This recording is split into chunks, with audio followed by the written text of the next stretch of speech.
Sunday begins differently. You know it even before you open your eyes. Something about the quality of the silence, the way the house feels, the absence of your father's alarm clock, and the rush that usually follows it. Sunday morning is quiet in a way that no other morning is quiet, as if the whole world has agreed to move more slowly, to speak more softly, to simply be instead of do. You open your eyes to sunlight filtering through curtains, softer and more golden than weekday light. Or maybe it just seems that way because you know what day it is. You lie there for a moment, aware that there's nowhere urgent to be, nothing that demands immediate attention. Outside, you hear church bells, not one church, but several, their tones overlapping and echoing across the neighborhood, calling the faithful to service. Even if your family doesn't attend church, the bells mark the morning as Sunday, announce that the week has paused, that today operates under different rules. You get up and pad down the hallway in your pajamas, and the house smells different than it does on weekdays. Not just breakfast cooking, but something more substantial, maybe a roast already in the oven for later, maybe yeast rolls rising on the counter, maybe bacon frying in the pan, more bacon than usual because today there's time to do breakfast properly. Your mother is at the stove, but she's not rushed. She's wearing her robe, her hair not yet done, and there's a peacefulness to her movements that's absent on Monday through Friday, when breakfast is a race against the clock. Your father sits at the table with the Sunday paper spread before him, the real Sunday paper, thick as a phone book, divided into sections that will occupy various family members throughout the day. He's already claimed the front section and sports. Your mother will read the features. You'll get the comics, those color pages that only appear on Sunday, that you'll read and reread until you've memorized every parallel. The paper itself is a ritual, a weekly event, something that marks Sunday as different from the 6 days that preceded it. If your family attends church, the morning has a particular rhythm. You eat breakfast, then everyone scatters to get ready. Sunday clothes, church shoes, hair combed and faces washed, and everyone looking more formal than they ever look during the week. Your father wears a suit. Your mother wears a dress and hat. You wear clothes that are specifically designated as church clothes, kept nice all week for this one purpose. The car ride to church is quiet, contemplative, everyone settling into the Sunday mood. Church itself is its own experience, the cool interior, the colored light through stained glass, the smell of wood polish and old hymnals, the rustle of people settling into pews.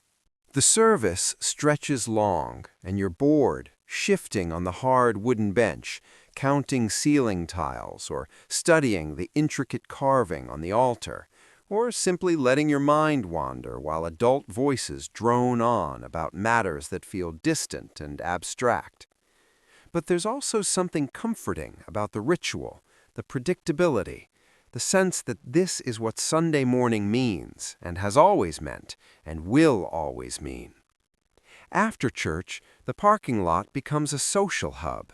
Adults stand in clusters, talking, making plans, catching up on the week's news. Children run between the cars, suddenly released from the enforced stillness of the service. Everyone's dressed up, everyone's moving slowly, and there's a sense that time has expanded, that the afternoon stretches ahead without urgency or obligation. Eventually, families disperse to their cars and drive home through quiet streets where other families are doing exactly the same thing. If your family doesn't attend church, the morning still has its own quality. You stay in pajamas longer than you would on a weekday. You eat breakfast slowly. You read the comics, then trade sections with your siblings. Your father might suggest a drive, not to anywhere particular, just a drive through the countryside or neighboring towns, looking at nothing and everything, moving through space without purpose, which is something you only do on Sunday. The roads are emptier than usual. Other families are at church or at home. Gas stations might be open, but most everything else is closed. And that's the defining feature of Sunday. Everything is closed. The stores on Main Street have closed signs hanging in their doors.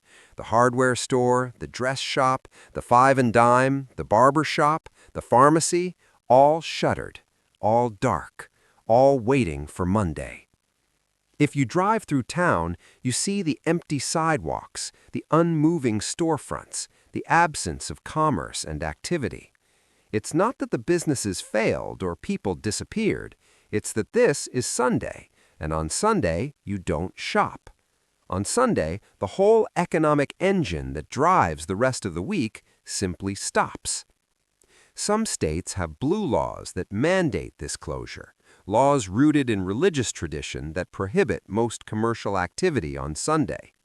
Other places don't have laws, but have cultural consensus, an understanding that Sunday is different, that Sunday is for rest, that Sunday belongs to family and faith and quiet, rather than to buying and selling. Either way, the result is the same. On Sunday, you can't shop, even if you want to. This creates a particular kind of planning. On Saturday, you make sure you have everything you need for Sunday and Monday morning. You can't run out for milk on Sunday morning if you forgot to buy it Saturday.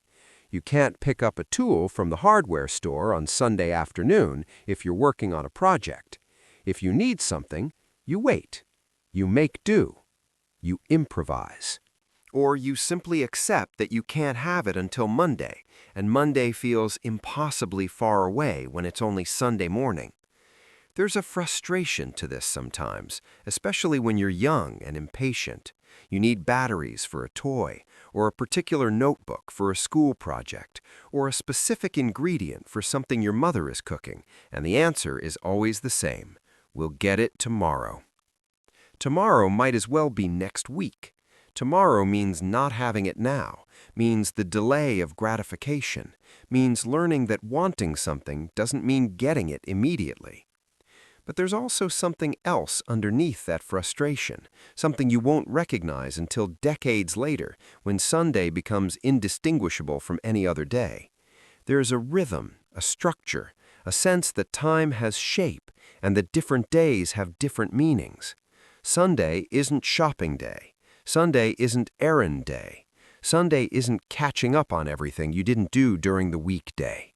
Sunday is its own thing, governed by its own rules, existing in its own time. The afternoon settles in with weight and slowness. Dinner, or Sunday dinner, as it's called, even though it happens at 1 or 2 in the afternoon, is the main event. This is the big meal of the week, the one that requires hours of preparation and brings the whole family to the table at the same time. Pot roast or fried chicken or ham, mashed potatoes, vegetables, rolls, gravy, and something sweet for dessert.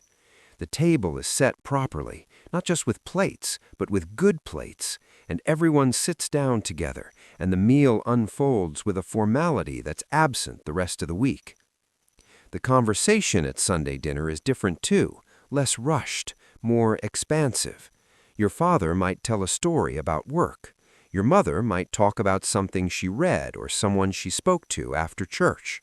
Your grandparents, if they're visiting, tell stories about when they were young, about Sundays in their childhood that were even more restrictive, even quieter, when simply whistling on Sunday was considered inappropriate.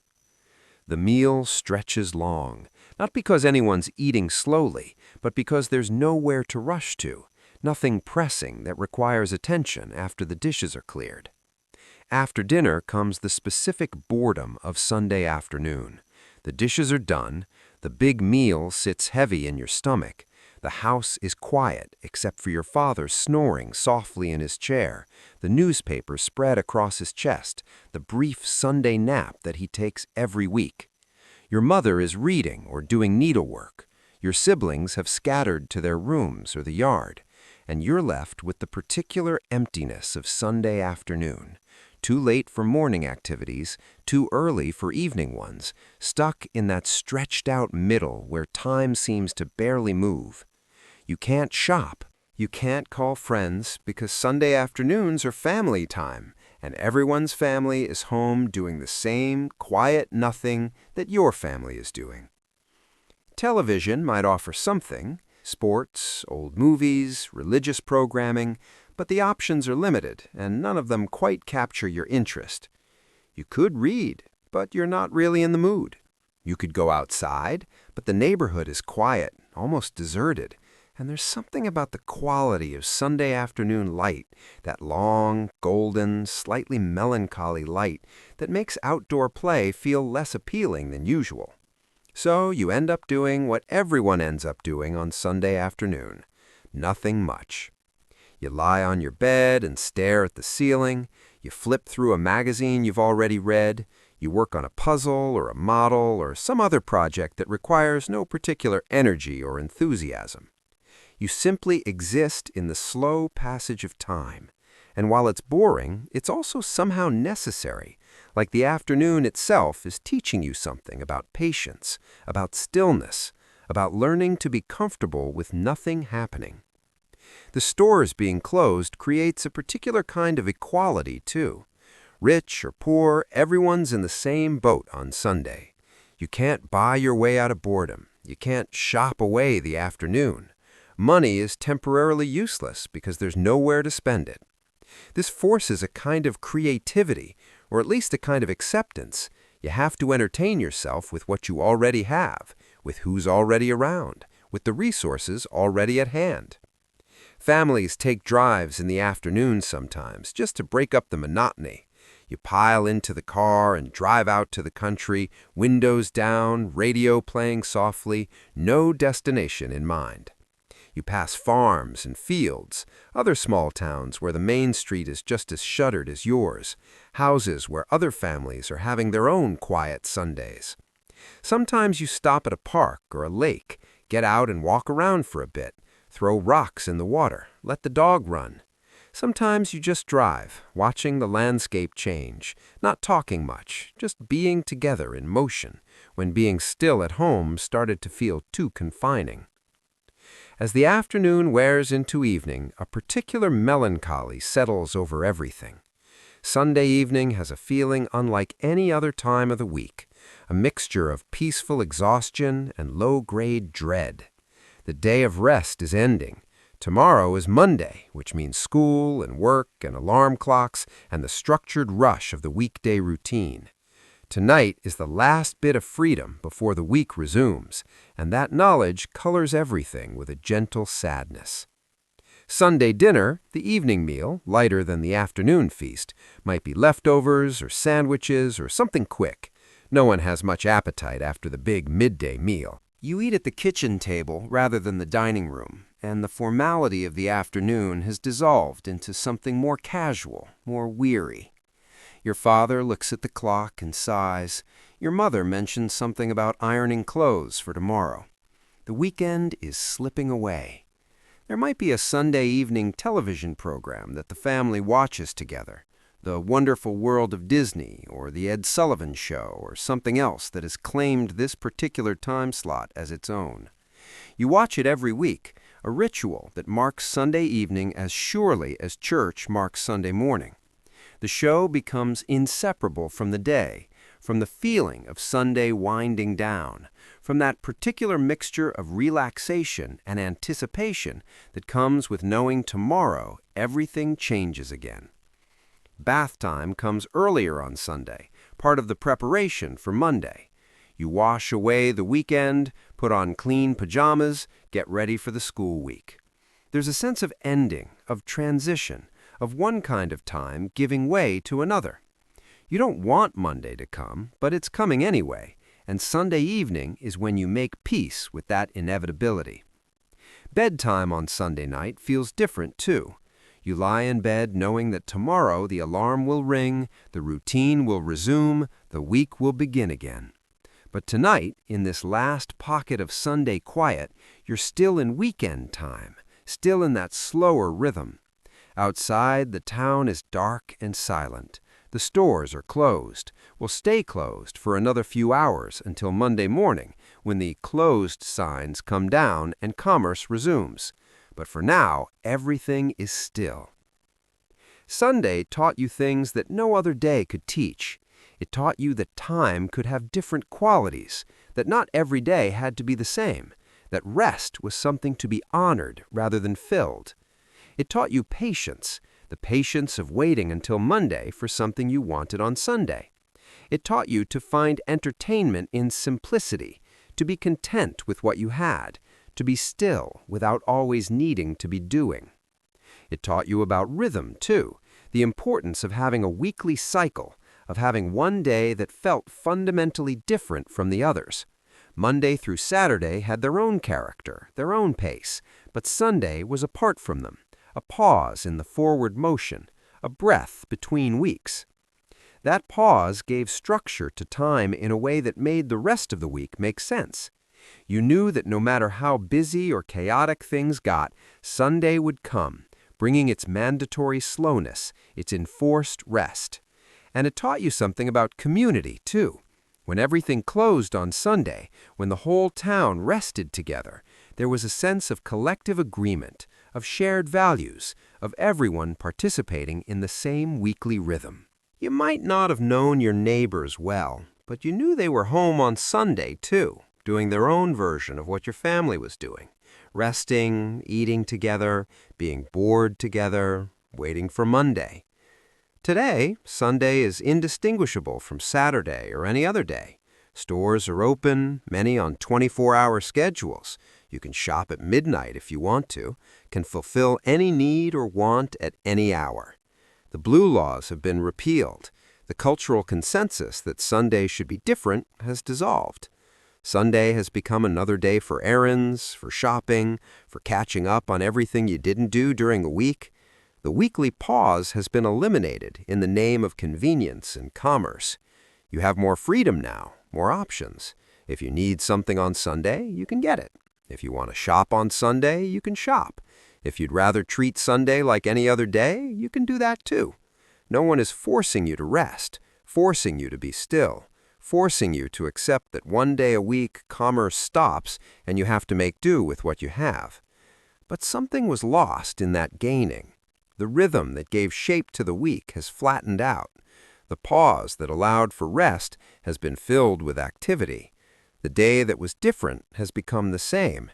And the lessons that Sunday taught about patience, about stillness, about finding contentment in simplicity are harder to learn when every day is available for everything, when rest is optional rather than mandatory, when the weekly cycle has been replaced by an endless, undifferentiated present.